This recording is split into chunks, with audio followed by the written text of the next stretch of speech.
Good day, fellow Yes, Liberians I'm and here. friends of Liberia. Today is April the 20th, 2014. My name is D. Fluff with the second, your moderator, and this is Liberia Destiny Debaters that all seeking Liberia's destiny through steward public political discourses in its totality, free of threats, name calling, insults, or personal attacks. Our guests are Mistress Sarah Cronkwa, the wife of the late Brigadier General Thomas G. Cronkwa, and Miss Celue Doe, the daughter of former President Samuel K. Doe.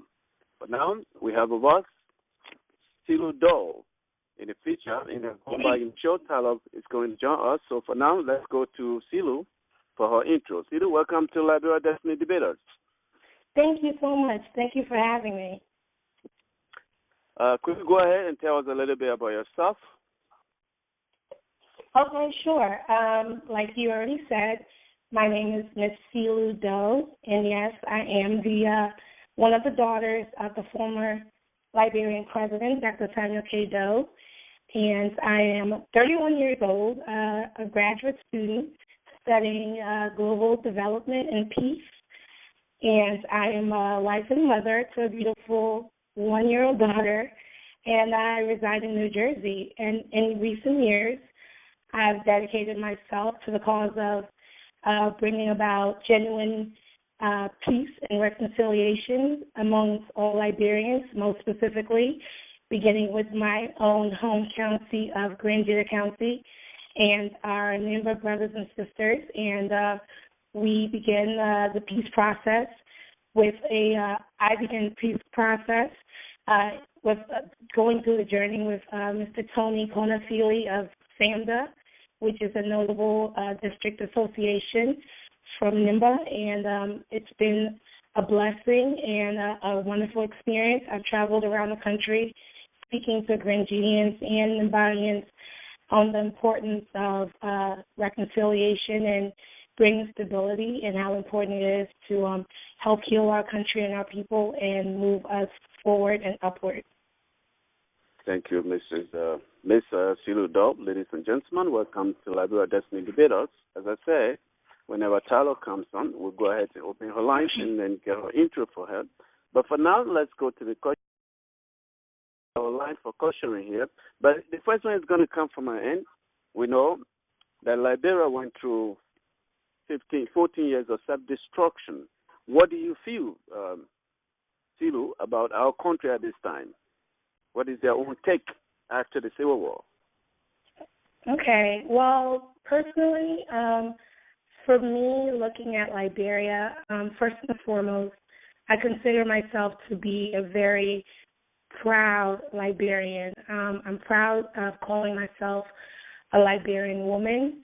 I'm someone who has never, as much as I have been away from my the land of my birth, I have not seen Liberia since I left at 7 years old in 1990. However, I still feel so strongly connected to the country and to its people. I feel that Liberia is a situation of hope. I have hope for our country. All is not lost. I believe that Liberians are a wonderful group of people that if we really, truly put our minds together and work together and genuinely, have love for each other and wish to see each other succeed, there's nothing we cannot accomplish. So when I look at Liberia, I am hopeful for Liberia. Yes, all is not perfect. No country is perfect. However, I am hopeful, and I'm hopeful because I wish to return. I wish to contribute in whichever way, in whatever capacity I possibly can. And so I'm hopeful for the future of our country. Thank you. Miss Celue Doe, ladies and gentlemen, again, from Marina, I would like to say welcome to Liberia Destiny Debaters, the People's Program. We have with us Miss Celue Doe, who will be joined by Tyler Cronkwa later on. But for now, let's go to the question and take our first question. The first question will come from caller 9116. Your name and where you call it from. Cora, can you hear me? Yes. Yeah, yes. Yeah, well, the question I got for Ms. Doe is, Ms. Doe, if you were to have a magic wand and to shake it so that Liberia will be good, what one thing will you bring to the Liberian that will change Liberia? Surely, I believe above anything, Liberia can go anywhere without healing. I feel like that's something that is desperately missing from our country. Personally, for me, I'm a spiritual person. I believe in God, and I believe in the need for repentance. I think for our country, a country that went through 16 years of brutal civil war, where we lost over 250,000 precious souls senselessly. I feel as Liberians, it is extremely important as a people that we recognize these lives lost. These were our mothers, brothers, sisters, fathers, cousins, grandparents. I think as a nation, the fact that that has yet to truly happen, let's say like a week of prayer and fasting, or like a week that we just reflect as a nation and repent, and we make a promise never again. Like the saying for, I believe, for 9/11, when 9/11 happened in the United States, the slogan was, "We will always remember and never again." I think the most important thing that I've seen lacking, that if I had a magic wand, unity would be the most important thing that I would like to see magically appear on our country and on us as a people. We lack unity, even till this day.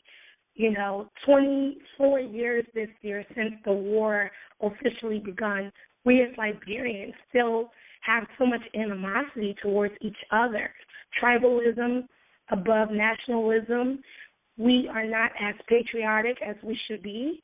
There's more allegiance to county and to tribe than to our nation. If I had this magical wand that I wish I had, I would make it so that we genuinely love and care for each other, overnight. That Liberians would no longer do the crab in the barrel syndrome, that plagues our society day in and day out. That I would make us genuinely love one another and unite as a people, because without unity, there's nothing we can truly accomplish, and that's how I see it. Thank you, Cora. Do you have a recommendation for our guest tonight? Yes. That was a good answer. Considering Ms. Doe, she's young and she's been away from Liberia for a long time, and she probably just seen the country from afar. So we need to give her the benefit of the doubt. But my recommendation for her would be that I would say she's in the right direction, but she should also be in Liberia and see what the ordinary people in Liberia are going through at this point in time.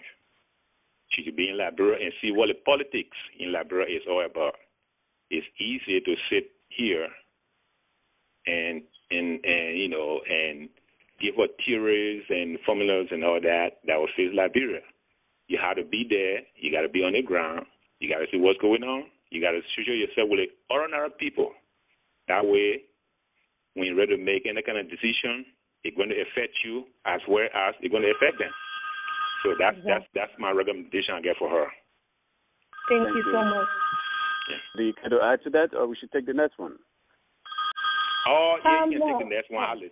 No, I'm talking to our guest tonight. Oh, okay. Go ahead.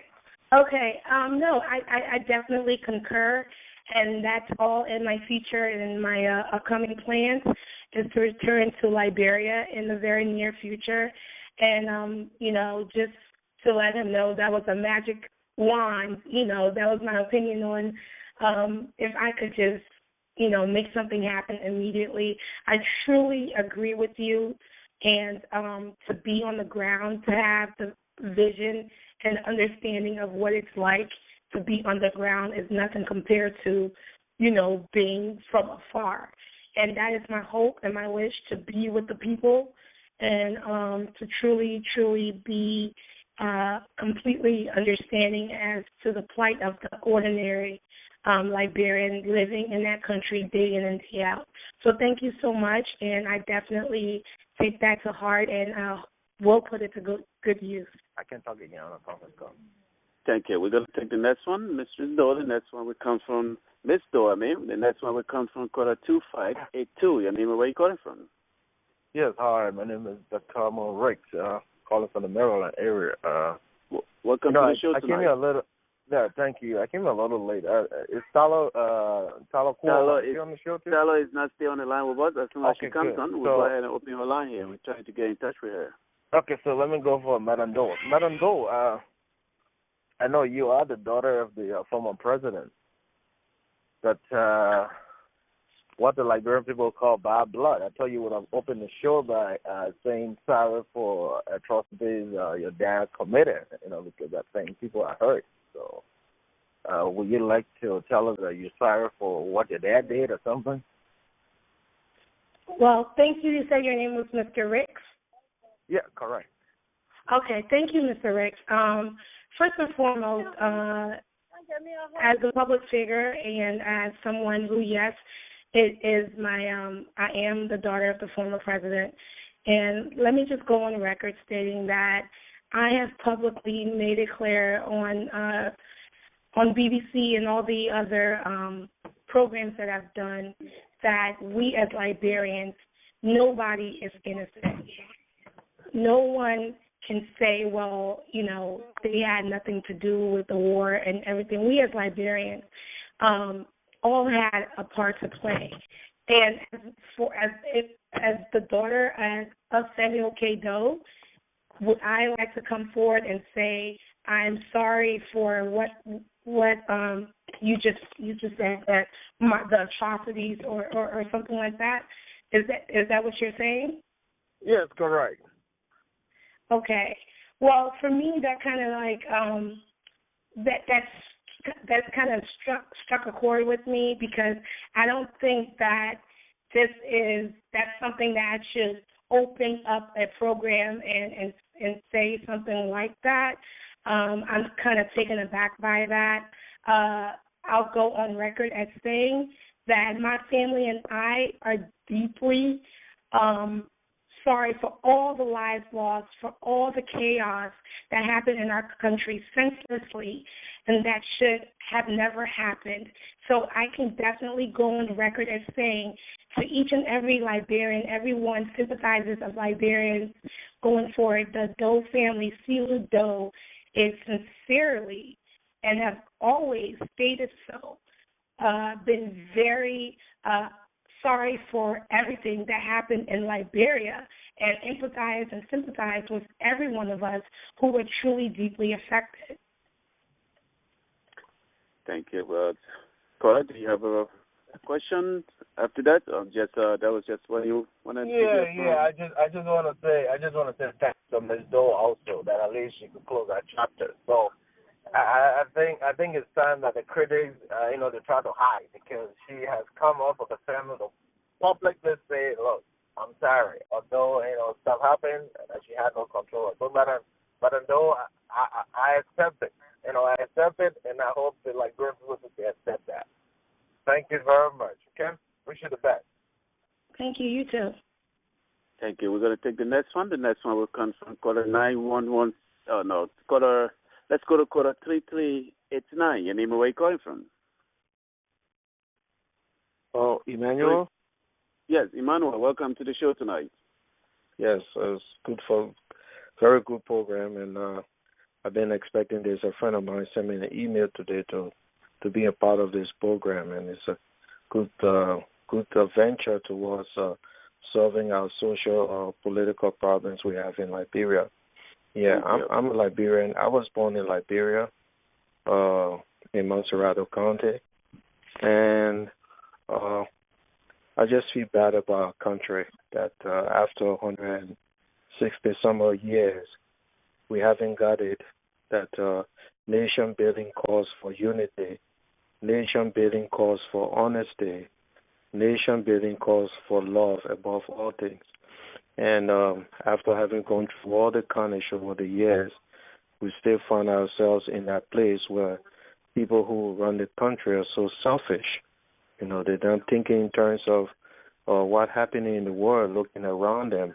There's so many countries that our country was birthed before those countries came into existence, and today those countries have surpassed us simply because of the fact that we have not loved ourselves as a people, and we have not loved our culture, we have not loved our way of life, and we kind of confused. So I just want us to address this issue as we have the late President daughter on the program. Is a good time to bring heating on some of the issues, you know, that we still confront in our social or political problems that we see the country is facing today. I know many of us would love to be home right now, you know, to be part of the process, but as you can see, the country is badly damaged. The infrastructure of the country is poor, and many of us who have lived in foreign countries have adopted to the way of life in these foreign countries, and to simply pack up and go back home and be part of that social structure in Liberia would be difficult. So my question would be, how can we who are in the diaspora, how can we start a process that will affect the government on the ground, that will bring about changes that many of us can go home and be able to live in our country and help develop our country? Go ahead. Are you there?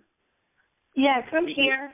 Yes. That sounded like it was a question for the government of Liberia, and well, for me, I think that's where love of country will come into play, because, like you said, Emmanuel, so many of us have, you know, adapted into, you know, a different way of life for all these years, establishing ourselves, our families, our children, and we're accustomed to the Western way of doing things, and you know, just something as simple as customer service.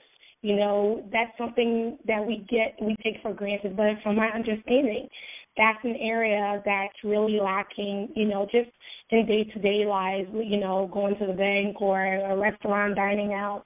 The issue of customer service is foreign, you know, in Liberia right now. But like I said, it starts with love of country, knowing that regardless of all these things, whatever the negatives are, whatever the trials and tribulations and the obstacles may be, at the end of the day, we are Liberians. That is the land of our birth, and we must go home. Liberia needs us, each and every one of us.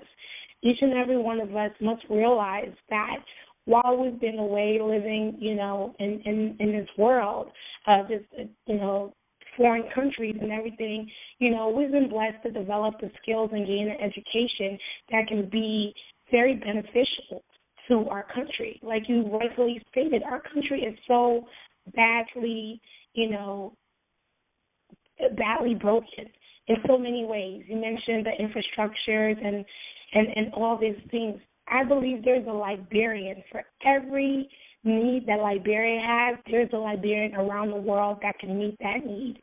So we should put aside our comfort zones or, you know, status quo of our lives right now and really think of think of what could truly happen if we don't go back. If we say, oh, that country is just too much, I can't stand it, I can't do it, there's just too much going on, I'll give up on Liberia, man, I can't do it. You know, so what if every Liberian said that? So what would become of Mama Liberia? You know, so let's start with the love, the true love and the passion that we have for Liberia, and let that lead us to find our way back. Thank you. Thank you. All right, we're going to take... Are you there? Yes, I'm here. Okay, do you have a recommendation so we can take the next one? Yes, my recommendation will go in line with what Sister Doe has said. I think we have come to the point. I think some of us will have to give up our comfort zone in America and just go back home, even though we might not have no trace of housing or any means of income.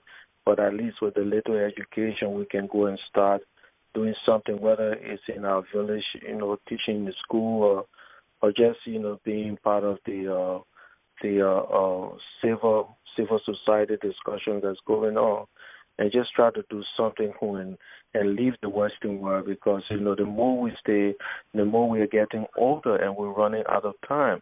And just before you go to the next caller, another thing I've observed that's badly needed for our people is the level of education. I communicate with a lot of people back home, and you'd be surprised, even people up to the university level, the lack of spelling, the lack of basic grammar and structure and all these things, it all because of the years of war. And the school system was very, very badly poorly run, and even up to the university standard, LU was considered as an advanced high school. So really, we who in the diaspora, we have to go back home. We have to make those sacrifices because we're losing too many generations. And if we just stay and think that things will get okay before we can make that move, we will be very disappointed in the future. Thank you for being part of the show tonight. Yeah. Okay, we're going to take the next one. The next one will come from caller 1373. And name where you calling from? Yeah, D-Flow, thank you for taking my call. This is Seyon Yamula calling from Brooklyn Park, Minnesota. Welcome to the show, Mr. Yamula. Thank you, sir. Let me say good evening to Ms. Doe. Good evening, sir. How are you? Not so bad, Mama. God bless you, and hi to your beautiful daughter. Oh, she's doing well. Thank you so much for asking for her. God bless you, man. Let me hasten to say thank you for your personal growth and your personal achievement. And let me say, because of you and people like you, many people like you, Liberia can be searching and hopeful that all is not lost. I thought you said that so eloquently, and that's why today we can be blessed to have people like you coming on the show to speak to us and tell us your vision, your hope for Liberia. And let me also say, you were so graceful in answering the question about something you did not do. When you were asked about do you hold any apology on behalf of your father, stuff like that. And I thought, why is true that you have right to answer or don't answer, but I thought you gracefully answered the question. Unlike this current president, Madam Celue, who not only sponsored a bloody civil war, who also encouraged, financed, and planned a bloody civil war, has not officially come out to gracefully look in the eyes of Liberian people and humbly say, my people in the Liberian way, yeah, please forgive me, yeah. Yeah, forgive me, yeah. No, she hasn't done that. But you, sin of the father, you did not commit the crime that you apologized for. Your father was the president, you weren't the president, and for the question to be asked you, do you hold any apology, and you refrain from the question, you didn't get angry over the question, but you gracefully answered the question. I think it speaks value to your upbringing. It also speaks value to your hope for Liberia. My only little difference I have in your comment was when you said that, quote, somewhat to paraphrase, everybody should be blamed about what happened in Liberia. If you allow me, Mama, please forgive me to say there were real victims of the war. There were the real victims of the war, people who did not do anything, for which some of them died innocently, for which some of them were beaten, some of them were raped. No, they did not play in the war. They weren't in Virginia or the USA. No, they weren't in Buto. They weren't in Buto. But they fled the war. They died in the process of fleeing the war. So truly, there were real victims. Not everybody who supported the war, everybody who participated in the war. That's my only difference, I will have, because I lived the war. I was there, so I can tell you from experience. No, there were true victims, real victims, who today are still waiting for the destruction. But because of people like you, like I said, Liberia can be hopeful. They can be hopeful that good days will come to Liberia. But God bless you, and please keep up the good work. My regards to your family. Let your brother know that if you become senator tomorrow, yes, Liberia will also be a better country because of people like you. God bless you, Mama. Thank you. Thank you so much. Thank you. And if I could just please respond to that. I sincerely, completely agree with what the gentleman just said. In no way, shape, or form did I mean to convey that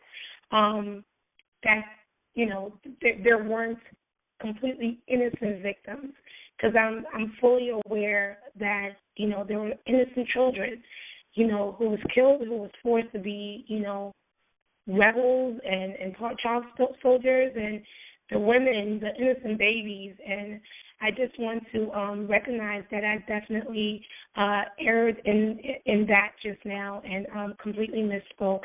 So I completely do understand and that there were truly innocents that was robbed, that was affected, and that was lost, and completely innocent people went through this war. And I just want to go on the record and completely acknowledge that. And I thank you so much for bringing that up, and I really appreciate Robert, it. do you keep muting me? No, it's system.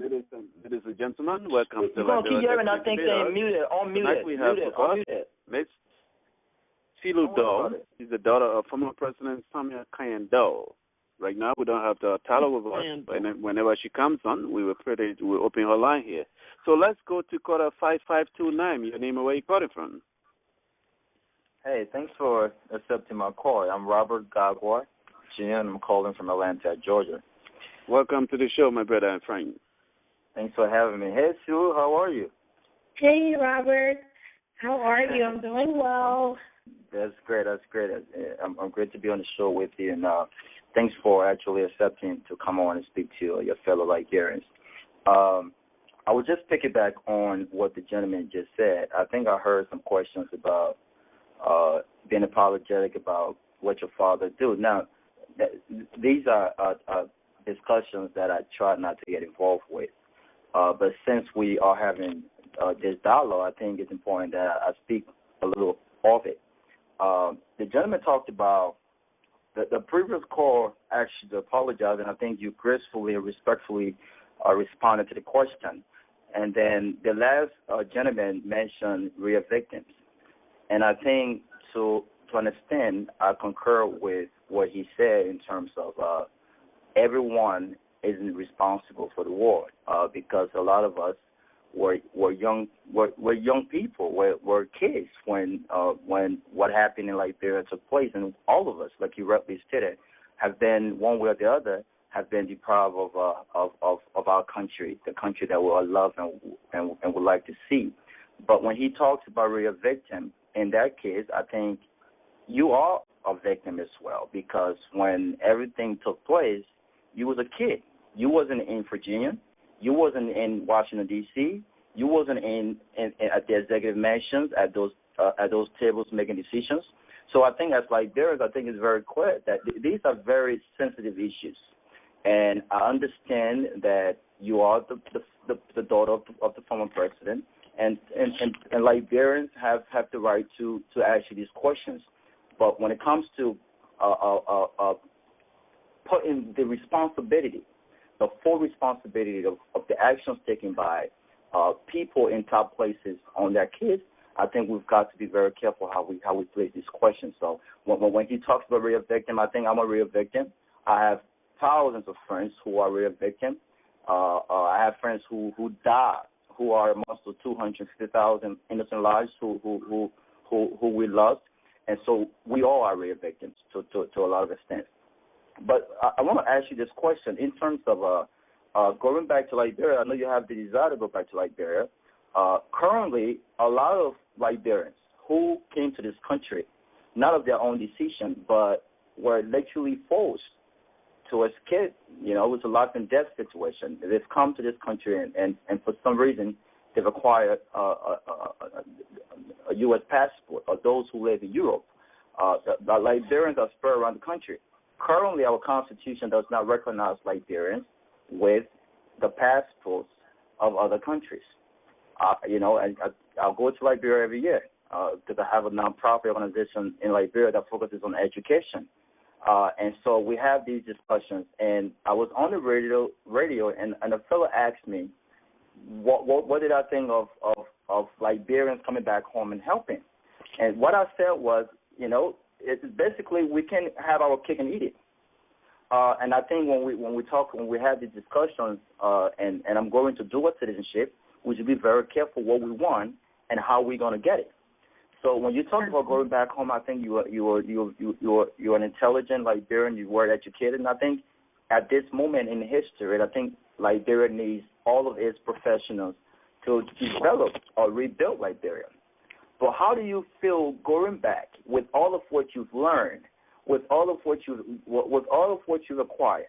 How do you feel going back to Liberia at we speak, not being recognized as Liberians? I'm not saying you have a U.S. passport or whatnot, but how do you feel on that issue specifically? Do you think it's time? Do you think it's time that we actually have a serious and a real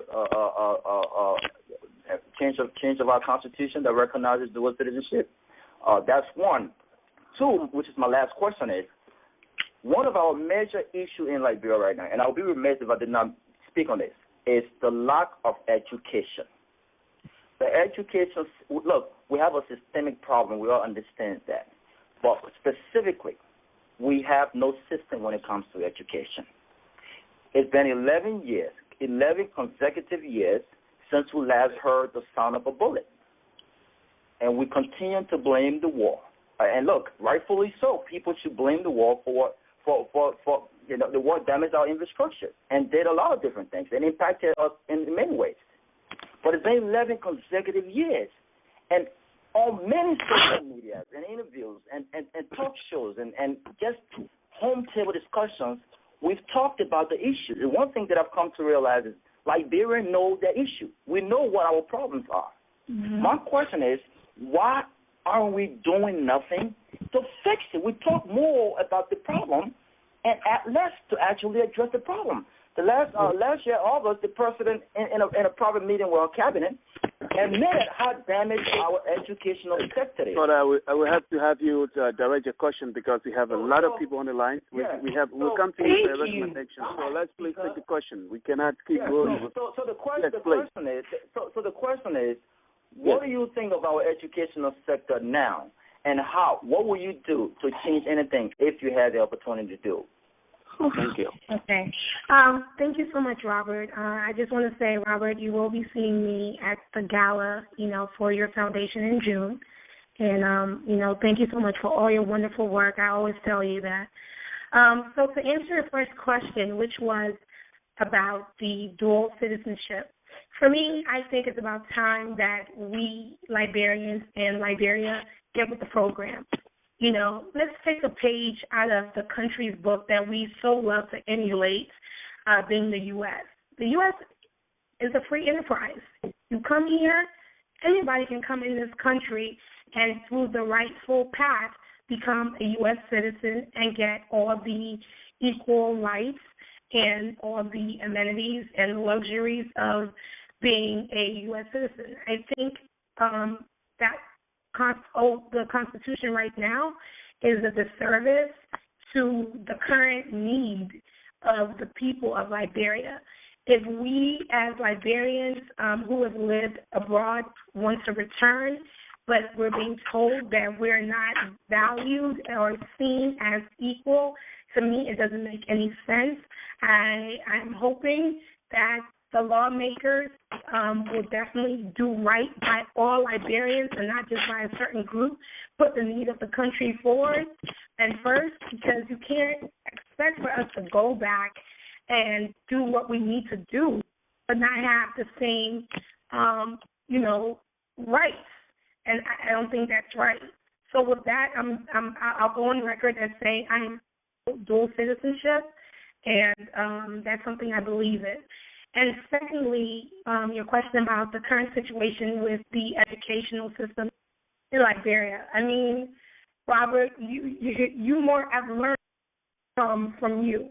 I mean, that's just, you've been able through social media and through your organization truly have brought the issues of education in our country to the forefront in our face. Our country is, to put it bluntly, there is no educational system. There's none, like you said. People, like the simple grammar, currently, I mean, people just don't know that, and it's sad. And I think let's call it state of state. Like you said, it's been 11 years since a bullet was fired during a war. I say we call the government of Liberia out. I believe it falls on, those are the basic rights of a citizen in your country. You should be able to look to your government to help provide education. Things like that. You can't expect people to come from the outside all the time, the UN or NGOs, to build your schools, do this. When will the government step up and give the natural rights and everything that a citizen of the country deserves? Basic education. When are we going to put that into place? So like you, I mean, right, I don't know what exactly. That's something I definitely have to ponder further. In what way can I contribute to Liberia through education? That's something I really have to think about.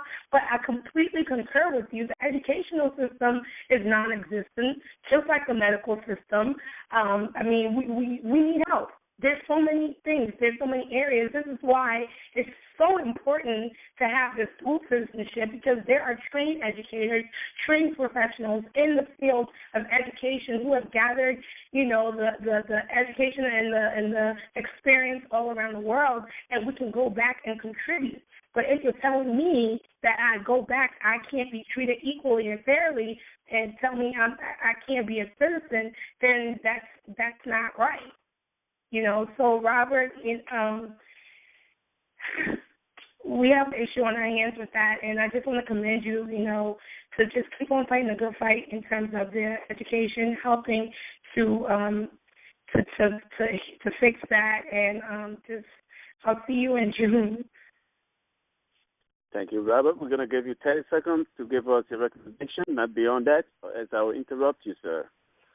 Thank you, sir. I'll give you 10 seconds. Thanks for responding to the question so well, Celue, and I look forward to seeing you in Atlanta at June 21st. God bless you. God bless you as well. Thank you. We're going to take the next one, Celue. The next one will come from caller 687971. Your name and where you calling from? 6871. Are you there? Caller 6871. Can you hear me? Yes, thank you. Welcome to the show. Thank you. Thank you. My name is Harrison Sosa. I'm calling from New Jersey. I was on mute, so sorry. I've been listening for quite a while. My question to Celue is this: do you have any intention, and as regards going back home, in order to contribute to the country that we all dearly love, especially to leave a mark as a daughter of one of our best presidents ever, Cameraman? That's my question. Do I have any, I'm sorry, Mr. Soy, do I have any plans to go back? Yeah, to go back and contribute. So what may be that contribution, looking at what we see in our country regarding poor education and a lot of issues? Are you willing to go back to contribute personally as a memory for your late father, as a contributor, since, of course, you dearly love your country, if I'm right, like any other person? Thank you so much for your question. My answer to that would be absolutely. There are plans in the pipelines currently for my I guess my great return to the land of my birth. It's been in the works. It got put on hold because I recently became a mother. So I had to hit the pause button with my plans. But I do have serious plans to go back very, very soon.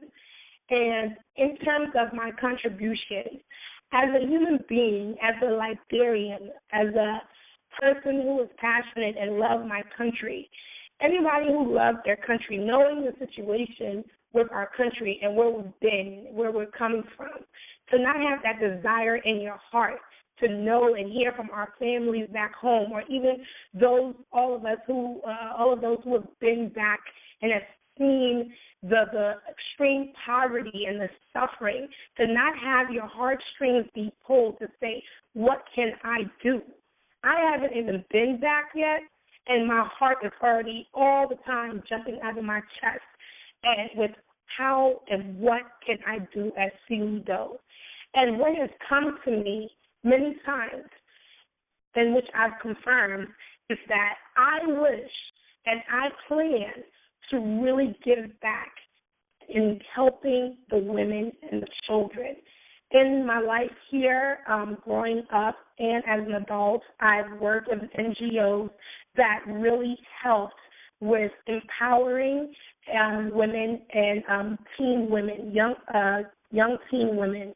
And so during times of war, I believe statistics have shown that the people who bear the brunt of the war, who suffer the most, is the women and the children. Those are the individuals that are largely affected. And as a woman and as a mother, I am more drawn to that. I am drawn to finding out what the greatest needs are of my people, not just women and children, but more specifically, initially, that is an area that I will start directing myself and my efforts towards. And, I have several ideas and several plans, and that I'm laying down the foundation for certain things that I will later, inform the public about. But right now, I just want to say that I most definitely have plans to go back and contribute, and the way how I will be able to contribute that I see for myself in the immediate future will be in trying to establish some type of program, some type of organization, something that will be able to empower and help the women and children. Like I said, I have things, but at this time I'm not, I'm going to, reserve myself and not speak on it. I'm kind of like a little, I don't like to talk about things until it's really done, So I'll just hold up on the details for now. Thank you so much, Mr. Senator. You're in my home state. I'm a Jersey girl, too. Thank you. Cora, go ahead. We have a recommendation for our guest tonight. We have not seen Talo yet up to this time, but we have a lot of people on the line, and we need to go faster because we are scheduled for 2 hours. Thank you, Cyril. I think we spoke when your uncle, Mr. Bone, you invited me to attend your program. Oh, I knew that name sounded familiar. Okay, yeah. Thank you. It's nice to speak to you again. Okay, thank you very much. Because of the numerous, so many callers, I reserve my recommendation, and I don't think it's very important, but thank you very much. Thank you. Thank you.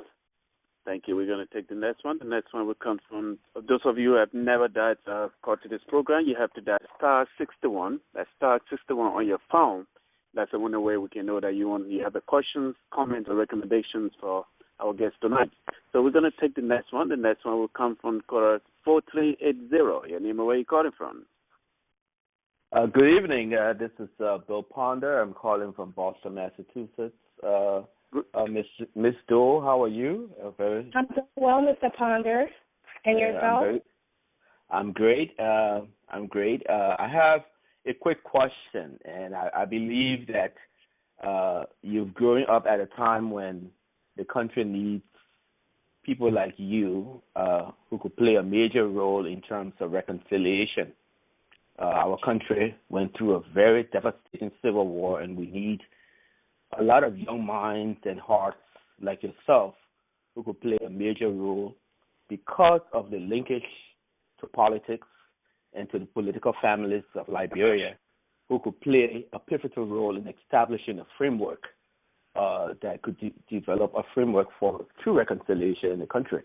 So my first part of my question is, what do you see, or have you studied your father's political history, his policies during the time he was president, and what would you define as his legacy, or the kind of legacy that you want the Liberian people to remember your father for? The good things, maybe some of the bad, but what are those things, you would want to hope that the Liberian people today who are alive can remember Celue Doe for? That's one part of my question. The second part is, do you see yourself as a role model for genuine reconciliation in the country? I mean, you, along with other political families, don't have to wait for the government to do that. And I think if you do decide to do that, how would you go about doing it? Those are the two questions I have. Thank you very much. Thank you so much, Mr. Ponder. To answer the first part of your question would be how and what I believe I hope to have the Liberian people remember my father's legacy in terms of reconciliation and everything. And you also asked, have I been studying and researching his policies and stuff? I would say within the last 2 to 3 years, I really tried to step out of the role of just viewing my father as this individual as my dad, my daddy, the person you love, and blah, blah, blah, and really start to view this man and find out more about this man in terms of who he was as a public figure to all Liberians, not just who he was, that this loving father that me and my siblings and my family knew him to be. And I feel like I still have a long ways to go. My father did accomplish a lot, and he was head of state for 10 years. So there's a lot I'm still on this journey to discover. But personally, and from what I've seen that he displayed professionally as a leader, I believe that I truly believe that Celue Doe was a man who had his country at heart. And a lot of people, I've heard people who sometimes take my opinion and say, well, of course you're going to say that. That's your dad. You're not going to have nothing bad to say about your dad. I truly believe we had someone from what we can see now and what we can look back then. He was a man that truly loved his country. Okay? And contrary to, the propaganda that was put out there, and through my conversations with key individuals who played major roles, opposition, or supporter of this man. And the consensus has been that there's a lot of lies that is still circulating and being served to us as truth.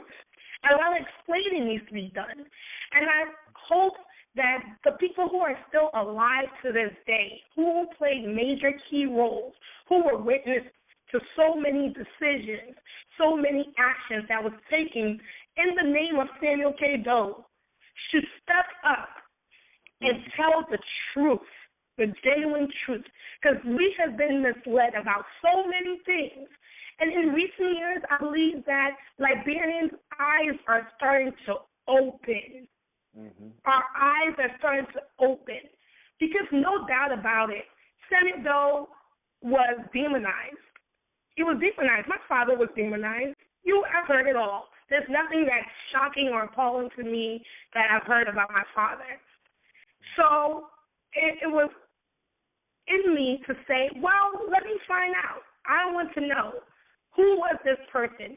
And I'll tell you, one of the greatest things that happened to me through my journey of saying, I want to know what really happened from 1980 upward. I want to know what happened. And let me tell you, I wish that Tala, that I like to call her, Mrs. Cornwell, was on this phone, because one of the conversations that changed my life forever would be when I picked up the phone and called this powerful woman And the conversation that I had with her and the conversations that I've had with her since then has been the most enlightening, most powerful, and most changing me as a person and as a Liberian. You know, this is someone that I consider to be a very wise woman, someone who I believe is a true asset to our country. And I've learned a lot.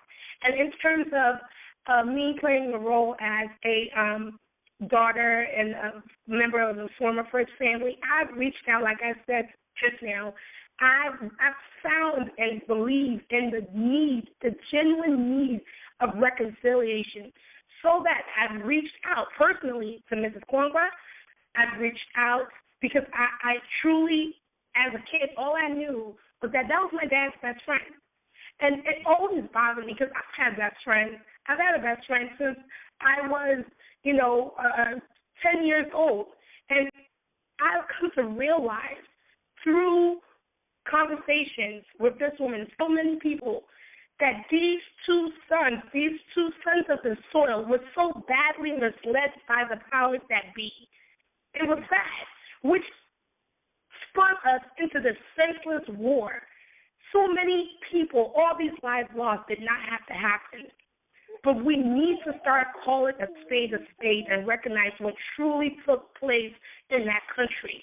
We can't go around believing all the propaganda and all the lies that was said to us because, like I said before, our eyes are starting to open. The people who claim that they so loved us, the people who claim burn the mansion down, will build it in 3 days, what have they done for you? Are we better off now than we were then? Is the question I want to ask. But I just want to go on record stating I believe in reconciliation so much that in 2012 I picked up the phone and called the daughter of Mr. Tolbert, Miss Wilkie Tolbert. I've had healing conversations with her. I picked up the phone and called Ntitala Kwangwa and had conversations and continue to maintain a relationship of truly respect and admiration for this woman and genuine understanding. So thank you so much for asking me these questions. I truly appreciate it.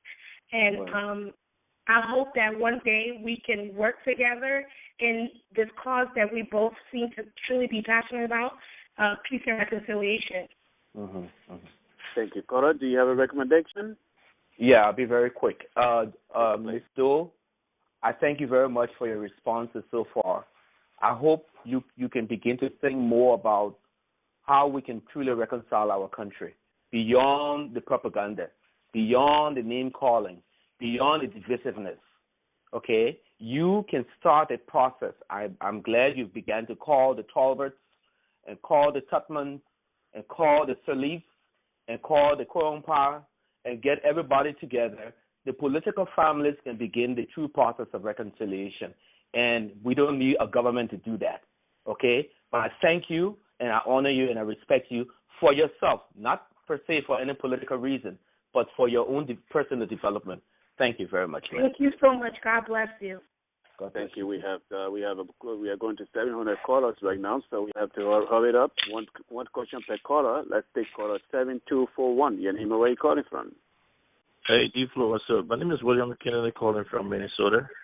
Welcome, my brother Kennedy. How are you today? I'm good. Madam Doe, how you doing? We don't have Tyler with us, but we have Miss Doe with us. Yeah, I've been listening. Yeah, how you doing? Oh, good. It's an honor and pleasure to listen to you too. I've been listening for a while now, and I'm in total line and in total support of so many things that you've been saying. Personally, as I speak, when we talk about reconciliation, the reconciliation process, I would want to say in this public manner that you are indeed or unified. During the process, during the heat of the Liberian Civil War, my older brother, by the name of Emmanuel Gooden D. Moore, was killed on Capitol Bypass by some certain guys that were bodyguard to your late father. And the only reason why I brought this up is I finally see within myself that I have finally gotten closure for that, only because to have you who was not actually a participant of the conflict, but was a daughter of one of the participants, to come on the forum and actually extend hand of gratitude, extend hand of sympathy, and apologize on behalf of your family to those that was affected. I mean, if everybody in the Republic of Liberia was listening to this, a lot of people will have closure from this. For me personally, I do have a closure right now, and I want to commend you for that. And I want to say, keep speaking, keep believing in your value you do have. There's nothing pertaining to be tribalistic anymore. We need to go past that. I'm a Liberian citizen. I'm a Canadian. You adore. We need to respect each other and move forward. But like what you said in the beginning when I first listened to you, because I have no question for you, when you talk about Liberian people need to get together on the line of the Christian value, and that is the bottom line. Until we can get to realize that we need to forgive and forget and be able to believe in the Christian value before Liberia can go forward. Come 2017, whosoever we're going to elect as president, if that president do not have the value of God, we're going to keep going back. So I just want to commend you. I pray that you continue to reach out to people beyond the Tottenham, reach out to the taters, reach out to anybody you can reach out. If you get to the point that you have to have a town hall meeting, I will be so glad, so honored, and proud to work along with you to do whatever we have to take to get Liberia back together. Like the last person just said, we don't need the political parties, the government to do everything. We can do it as Liberian citizens, because I too was a victim, and I'm so honored right now, and I'm pleased to tell you I accept your apology on behalf of my family. Thank you so much. Thank you, sir. Thank you, Mr. Kennedy. And just to respond to that real quick, I know you didn't ask a question, but I just want to say that's something that I really am interested in doing, that I've spoken to other people to really truly bring everybody, all Liberians, beyond political families or whatever. And I just want to extend my hand to you right now on this program, reach out to you to please, if there's a way, I'm on Facebook, contact me. Let's get together and truly make this town hall, this meeting of the hearts and the minds of true peace and genuine reconciliation and healing happen for all Liberians. Because until then, like you said, until we have this conversation, the conversation needs to be had, the healing needs to be done, and the truth needs to be told, and we need to move forward. Until that can truly be done, we will still keep going back. So I just want to extend my hand to you, Mr. Kennedy. Get in touch with me. I'm on Facebook. Celue, it's spelled Celuedoe. Get in touch with me. Let's try to work together in whatever capacity we possibly can to get this this thing happen. Let's get it done. And whoever that's listening that truly, genuinely believes in peace and reconciliation, that would like to come on board and make this thing happen. Let's get it done. Let's make 2014 a year that true and genuine peace and reconciliation can come for all Liberians.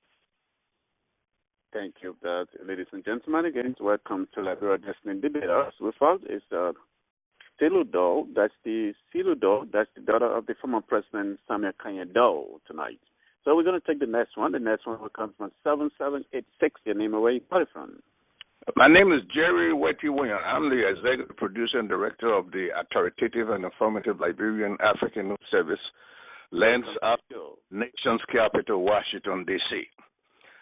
Ms. Doe, I want to thank you very much, first of all, for extending an invitation to the Friends of Samuel Doe event in Philadelphia on April the 5th, an event that I cover on Facebook and that appear in the Front Page Africa newspaper.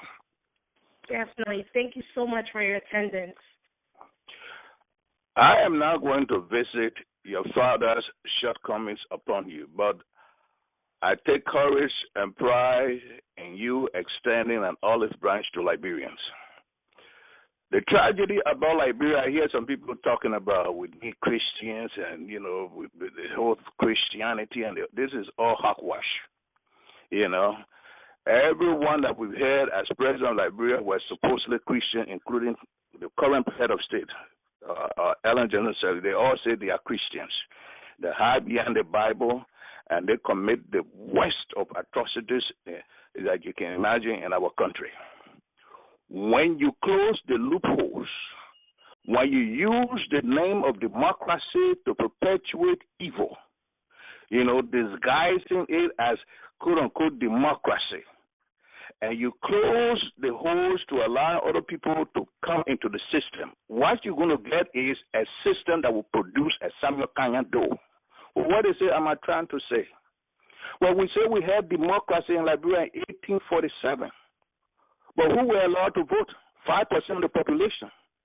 The immigrants that came from America, they and their children were allowed to vote. The 95% of the population were not allowed to vote for over 100 years in a so-called democracy. A gentleman called me the other day from Atlanta talking about, I listened to your news program, so you support Doe. Because I went there to cover as a journalist, so I support Doe. Well, when Doe staged the coup in 1980, a lot of Liberians were happy. A lot of Liberians were happy because 95% of the population had been marginalized since the founding of the country. Well, Doe sent me here a year after the coup. At the time, he had not become the quote-unquote bad person that many people are painting him to be. Now, I don't condone what he did thereafter, but to say because a year after the coup, don't send me here now, so therefore the sins or whatever transgression he committed, therefore now I should take the blame for that, I don't buy that. That was my only opportunity to come to America. I was assigned to Togo as executive mission presidential television commentator to Togo. I traveled with Togo to so many countries, Ivory Coast, Guinea, Sierra Leone, all our neighbors, Ufo Bonye, Sekou Touré, Shaka Stevens. Togo didn't even know my name. I used to hold a microphone to his mouth.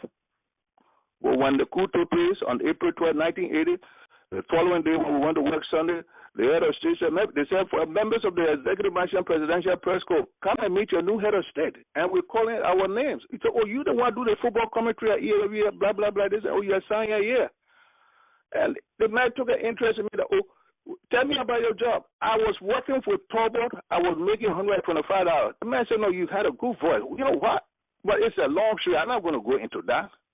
But those say, but if you are good enough to be assigned here, then you should benefit from being assigned to the head of state. It's a long story. Well, what I'm trying to say is that Jerry, you have to.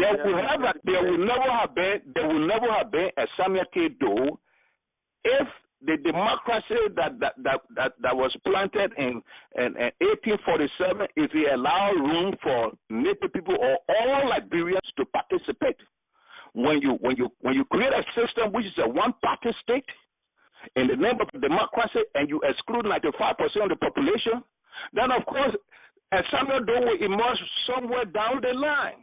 So people say, well, but Doe was a native man. Well, you think if we were given a choice as native people to produce somebody to represent native people to be president of Liberia, you think we'll carry a Celue Doe, a high school dropout? We had native people with PhDs. We had native people who advocated for a two-party system in Liberia, but they were marginalized. Jerry, I know you're just making a comment. Do you have a question for Ms. Doe? I have a question for Ms. Doe. I wish a lot of you have gone to Philadelphia to listen to Celue Doe Jr. He is the one that perhaps is going to run for senator for Grand Jida County. Very articulate, very eloquent, and a young lawyer. But all along he was extending the olive branch of peace and reconciliation. I don't have a question for Ms. Doe. I want to thank her for her courage in extending, an olive branch of those who want to demonize his father. His father was done in because what we say again, the lack of education, the friends that surrounded him, people from his own tribe, they fooled the man. When the man took office, his intention was not to stay on as president. But when they saw all the emoluments, the benefits, and the pomp and pageantry associated with that, so they fooled him, wrong. So I told young Celue Doe Jr. Saturday at the program, sister there, I said, you need to be careful with the people you will surround yourself with, friends, advisors, relatives. They will tell you what they want you to hear. But when the boat is going down, they will be the first to jump. And a lot of them who were in that program, they were with Doe telling Doe all kinds of things that they wanted Doe to hear. But they were the first to jump ship, and Doe alone went down. I don't have much to say. I just want to tell you, young lady, thank you for your courage and coming out here. That's it. Thank you, Mr. Leon. Thank you so much. Thank you. We're going to take the next one. The next one will come from quarter. That will be quarter 6494. Your name and where you calling from? Good evening, Flo. My name is Jay Gonlepa Dolo from San Nicolas City, Nima County, to be specific, Fangalo Avenue. Good evening. Show. Good evening, Ms. Doe. Good evening, Mr. Fandolo. How are you? I'm doing good, just like you. Thank you. Thank you. You know, I sat down and I listened to you, and chill bone came in my skin. You know, I went to school in Zwedru. I attended Zwedru Multilateral High School. I was there when you lived there. When you come from Monrovia, you would be behind the Caterpillar and they would go all around to Grail Zwedru. They went in the inner part of Tuzon. Multilateral choir used to go sing in the inner part of Tuzon. I can tell you how Tuzon looking. And I went to Toasttown. I lived in Grand Jita. The Nima people and the Grand Jita people, we lived like one people. Elijah Bowie and I went to school together in Multilateral, and we were in the same classroom. George Gaylor, a lot of people. No matter short detail, let me not hold this show.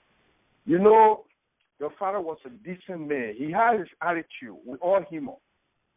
If you remember one time when John G. Ramsey, who lived in Nima County, what brought the whole thing is our brothers and sisters who felt they were educated, who lived with the so-called minority, who lived with them when they came, they don't want to betray our trust. When John G. Ramsey told your father, when you see Nima people coming together, which means they come to organize him, because he said, well, I live with those people. And I don't blame you, father. But all I can tell you, my sister, I can walk in the heart of Grand Jita County, I fear nothing.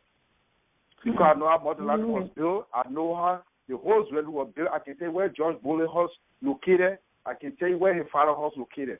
I can tell you the best man I ever knew. It was It was not Alfred Day, but this senator, William Day, that running for senatorial post today. That guy, he used to be in Dining Hall, from Dining Hall to Dining Hall. I mean, what I want to say, what my sister is talking, I stand with her. This challenge is for we, the native people. I can always say it on this show, no matter who consider me to be. You who there, Ms. Doe, you will always be a crying and you will die crying. And you will live crying and you will speak crying. You will be proud. You got place to be. But this handful of people who fool us with money to devour us today, we are not bad people. Mano, Gio, Crown, Madingo, we are not bad people. But these people, they brought devour and rule. This is where we find ourselves today. Is that what we deserve? Is that what we deserve? We, the Liberian, what this lady is saying tonight, if you feel that you are Liberian, I know people on the show, they say, Dolo say blunder every day. That guy from Nima County. Yes, I'm proud to come from Nima County. I'm proud. Because if it were not for Nima County, I won't be in America. My sister, I stand with you. You got true spirit for Liberia. Your father, he was a decent man. If you are not decent man, they will not have some kind of those stadium. They will not have some kind of those Bolivar. Where is Ellie Johnson selling Bolivar today? Where is a Bolivar? This lady brought 17 years old child to talk to people. The father did not do that. And we, as Liberians, will never do that, my sister. Long live the Liberian people. Like you said, we will live and see the people who said they will bring glory to us. And for here, we the indigenous, we will believe in ourselves. What we lack here, we the indigenous, because we don't respect ourselves, is why we're suffering. Until we can respect ourselves, we will take our country back, and I will not bow down. I will continue to say it. If I will die in my grave, let them bury me to Botesman in Nima County, I will be happy, but I will continue to say this. The crap people, the Bio people, the Mandingo people, we are not wicked people. People came into our society and they destroy us. And what they wanted to get and what they get today. If we said we the native people will continue to sit, 2017 is coming. We will not revenge, but progressively, democratically, we'll go to the poll and we'll eliminate them because the majority will not vote them. Let us believe in ourselves. Though how Liberia has, I can tell you this. He had a fault. We all human beings. He had a fault. Don't kill my brother, Captain Aqua Dolo. I can't put it on him. He never came out that way. Aqua did not come out that way. But these people who divided us, I hold nothing against any crown person, neither any Madingo person. But what I can say, we the native people, we shouldn't be fooled by people. Oh, don't do that for this time. No, we agree with all Liberians. But look at today in the government. Who are there? They say everybody corrupt. Our brothers is not corrupt. The people that made them corrupt, those are the leaders. They gave peanuts to our brothers for them to destroy us. So it's our turn now. 2017 is around. Democracy call for majority. Let us look at the Kenya system, where you who Kiyaja came from the Kikuyu tribe, and the Vasai came from the other tribe, the joined as one Kenya. They are taking their country back. This is our time. We on this show, we shouldn't be fooled to say, oh, we're not divine Liberia. Democracy is about majority. And we the majority, we are the native people. If you come up with our us, it will say for you to have it. Then so be it. And that's it. My sister, God bless you. We will say about each other because we are native people. We know our problem. We know our problem. Look at God you yesterday. I used to hold your father there. Then I want to take your mother to court. We will see them. More to come. But we will always stay as native people. We will always stay as native people. I can be proud to them, Ms. Doe, to walk in your yard and take water and drink, but I cannot do it to who? To the Congo people because why? They don't know Manila Jill Jeffrey. My father teaches me to get education to deep pious. Can you imagine? Or Giro or Manome. Thank you, D Flo. Thank you, my sister. God bless you. Thank you, sir. Thank you very much. We're going to take the next one. That was a long comment. So let's go to the line here and take caller. Let's take caller 3510. Your name and where you call it from. Caller, are you with us? Your last number is 3510. That's Click. Vicky, Vivian. Okay, I'm going to cross and move to the next person. That will be caller 3878. Your name and where you calling from? Yes, thank you. My name is Stanley Sewan from Rochester, Minnesota.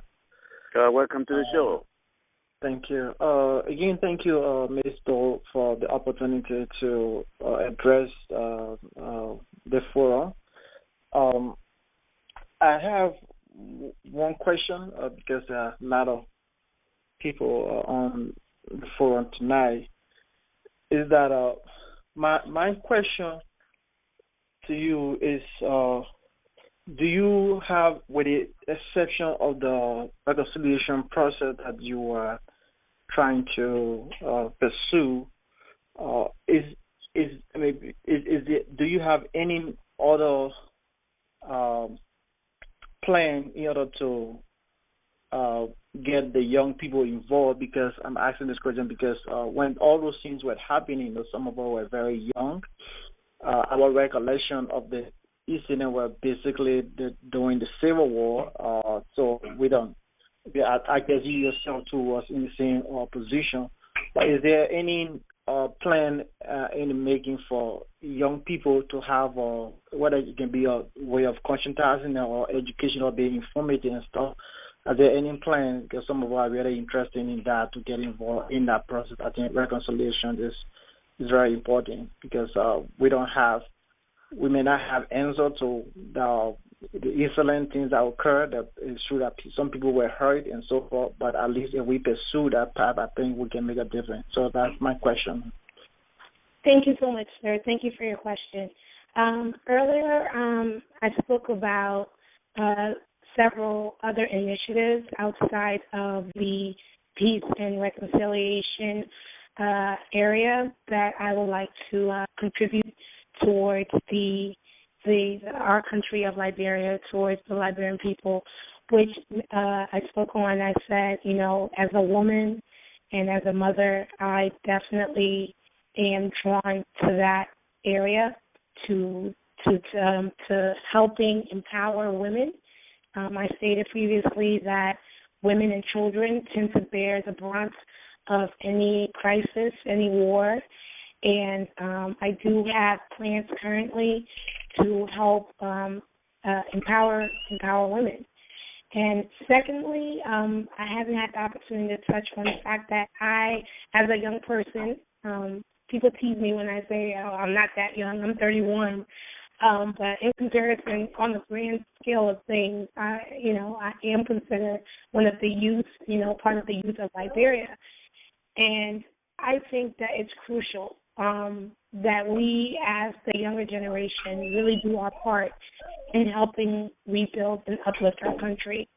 We have a different way of thinking, a different way of doing things, and we those of us who have grown up outside of the country, who have been privileged and blessed, beyond blessed, to gain education and to learn a different way of doing things. We are an asset to our country. We truly are an asset, and we should view ourselves as such. Whatever your field is, whatever profession that you are in, please know that you are needed back home.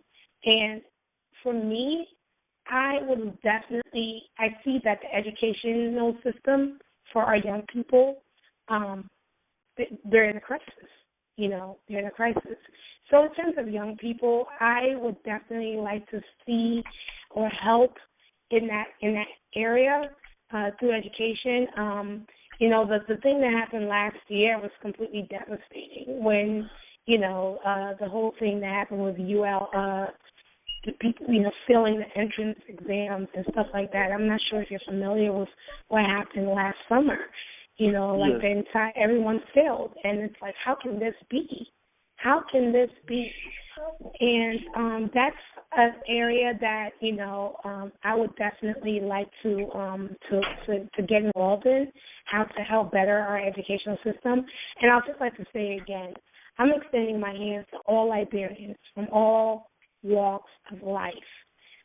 I am urging us all to please join me, whatever capacity that you believe that you can be of help, that I can be of help. Let's come together. Let's establish this coalition that I'm working on establishing of Liberians to come together and truly fix our country. Please reach out to me. Like I said, I'm on Facebook. You can look me up, CELUE DOE. Let's get the conversation started. Let's get working together. Let's get on it. So Liberia needs us. Liberia truly needs us. So I'm so open to so many ideas. I'm just one person. So I really would love to work together with each and every one of you, because we are all our assets to our country. Thank you, Korat. Did you have a recommendation? Make it brief so we can take the next one. Yes, again, thank you for the answer and some of our available.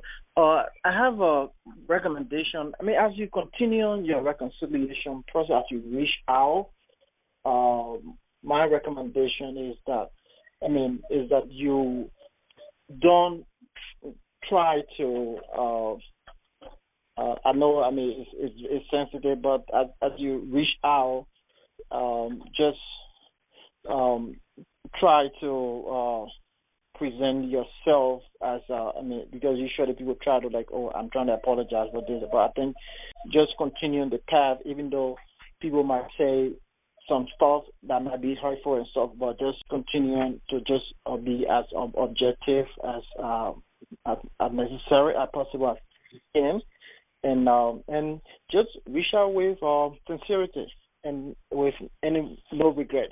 Thank you. Thank you. We're going to take the. Thank you for your call. We're going to take the next one. The next one comes from this quarter 7658. Your name and where you calling from? Hello. Hello. Can you hear me? Yes, we can hear you. How are you today? Good evening. I'm from an African American background, and I was privileged during the administration of President Doe to meet President Doe in person. President Doe actually visited my home on several occasions, and being from the African American background, Can you tell us your name and where you calling from, sir? My name is John. I'm calling from Atlanta. Okay. Welcome to the program. Thank you, sir. I was very impressed with the late president, and I can tell you, we can sit here and cast blame on President Doe for this and for that, but let's look at Liberian history in general, okay? Prior to 1980, the indigenous Liberians were not represented in the administration, at all. They were actually not part of the status quo. Also, President Doe came to power to talk about, he wasn't educated to the requirement that people say presidents should be. President Doe, in my, like I said, I can only speak from my point of view. In my opinion, was a man of the people. He had the interest of the Liberian people at heart.